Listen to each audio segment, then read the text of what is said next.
second.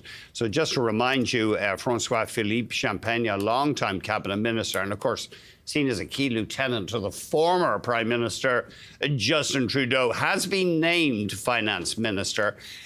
Tim, I think we got you back. Sure, I'm back. I think my line was, first blush, it looked like they were rearranging the deck chairs on the Titanic. We'll see where it goes. But I think that the whole history of what's gone on with Trudeau and his appointees, we have had a terrible economy relatively for the last 10 years. And we have to look at this in an economic viewpoint.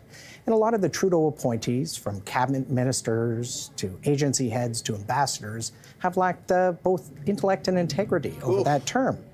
That's the way it's been. We just have to trust that Mark Carney is picking the cream of the crop, and we don't go backwards. I think, though, that many of the new people in new roles will have very short leashes as well. So we will see. Gregor Robertson, the former Vancouver mayor, in charge of housing. That's a tough brief. Of course, it's been sluggish getting the pace of how home construction starts up. Well, the government's going to buy little modular houses and put them on every corner. It's easy. I think the throne speech will really be indicative of what Carney is going to do. Right. When he campaigned, he said a number of things because he had to win that left vote of the NDP. The NDP, I think, went from 17-18% down to 7%. He had to win that with his rhetoric.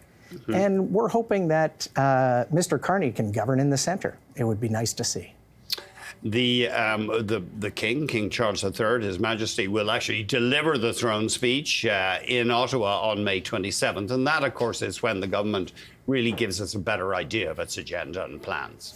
Well, and that will really be the key to the next, we'll call it 5 years, because even though it's a minority, it's a very, very short, little bit away from the majority. I think when that is unveiled, Canada will have a clearer picture of where we're going. By that time, too, we'll know a little bit more about where our relationships with the U.S. stand, I think. And so hopefully, at that point, good news will be on its way. Anita Anand, a well-respected cabinet minister, I think it's fair to say. And capable, And I remember Erin O'Toole, the former Conservative minister, I think it was thought at one stage Anand was going to leave government or leave politics. Erin O'Toole tweeted what a good job she'd done. And I thought that was a demonstration of class in a partisan environment. No, I think that, with my references, that I just hope Mr. Carney is picking the cream of the crop. I think we have a few names that were a little refreshing. I think he has a backbench that he can call on if people falter.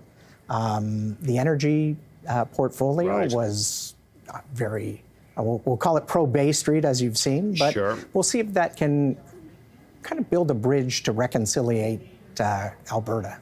Yes, that's right. Timothy Hodgson, former Goldman Sachs boss in Canada, named Energy and Mining Minister. Yeah.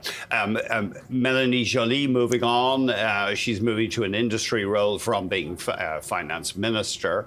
And Chrystia Freeland named Interprovincial, one of her responsibilities, interprovincial trade here. Yeah, and that will be a very tough one, because as much as the government says we want to not have the barriers anymore, the politics are going to be fiery at minimum. And you're up against vested interests who are just happy to see provincial trade barriers. Well, vested interests. We do not have a central regulator. We have for securities. 10 provinces. You can be held up in Newfoundland and Labrador in filing nationally, and it just doesn't make sense. It really seems ludicrous. If I remember correctly, Quebec blocked that, or Quebec was blocked a national securities regulator, but it's quite a few years ago. And Alberta as well, but you have to realize that to the provinces, these mean control and jobs, where they don't want to lose it. So something will have to be given, but that's just the tip of the iceberg. There's many more barriers to come down. Right. So Chrystia Freeland, just to note her other title, Transport and Internal Trade Minister, Foreign Affairs Minister Anita Anand, and then the Housing Minister Gregor Robertson, known for being a proponent of environmental initiatives. You're sceptical that little houses designed by the federal government will do much to alleviate the housing shortage? Well, a lot of the housing shortage is, and one of my picks, I'll talk a bit about it, it's really the red tape. The red tape is contributing, I think it's 18% if you look at all the municipal, provincial levies and fees to building a condo in Toronto. And it's not just the cost, it's the time delay. If you want to rezone something in Toronto and you do it today, you might get it by 2030. I'm not even being facetious on that. Are you serious? I've heard just not good things about that. I wonder, is part of that underfunding of municipal government that that's why it takes them long to approve things? They don't have enough staff? Underfunding of government bureaucracy, I don't think that's ever gone on in the last 10 years. No, that's not our problem. Interestingly, we actually talked to a prof from University of British Columbia yesterday who had some interesting comments on density. He argued that, in fact, removing zoning, increasing density, allowing apartment blocks, etc., doesn't necessarily bring the cost of housing down because the cost of land explodes when you allow more housing on it. So it's a tricky one to deal with.